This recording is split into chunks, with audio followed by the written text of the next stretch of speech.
Role-playing. A social activity. Yet the number one question I see asked is how to interact with others when you're nervous or shy or introverted. I'm not a therapist. I'm not going to be able to cure your social anxiety with a YouTube video. If I could, well, I wouldn't have social anxiety. So here you go, guys. Role-playing for shy people. Nobody wants to look stupid, but thankfully, that's not something you have to worry about.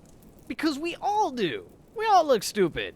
When you think about it, role-playing's a pretty silly pastime. We're all playing make-believe. And as such, it's something that you shouldn't take too seriously. But what about for people who socialization comes less naturally than others? You know, introverts. So, I decided to reach out and ask an introvert myself. And I'm going to break down the raw points of their advice right here. Number 1! Shouldn't feel pressured to interact if you don't feel like it. RP is like a fart. If you have to force it, it's probably shit. It's perfectly fine to just people watch if it helps you warm up to everyone involved in the scene. You can even make a custom macro to let people know you're present, but just observing.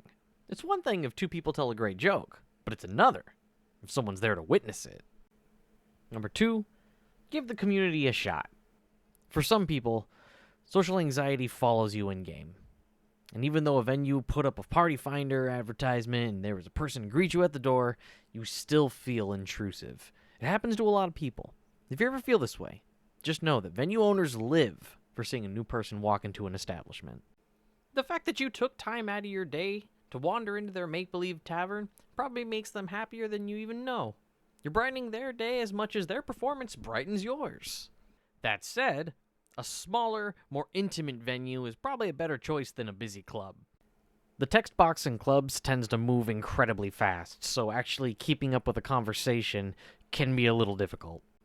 So I highly recommend giving one of these tiny little cafes or bars a chance. All you gotta do is go in the party finder and find one that only has one party finder entry. Typically, if they only have one party finder entry, it's going to be a smaller club without a million people advertising for it, and it's just going to be a more rewarding roleplay experience for the shy patron. Think of them as tiny little hole-in-the-wall RP venues. And number 3, if all else fails, just skip the venue. You can bypass the need for public venues entirely if you have a friend or friends in-game who already know how to roleplay. You can bounce interactions off someone you're more comfortable with, and the familiar presence will help you come out of your shell and become more comfortable with roleplaying in general. And if this works, you should look into looking for a free company that has a focus on roleplay. Now get out there and flex those social muscles, you introverts.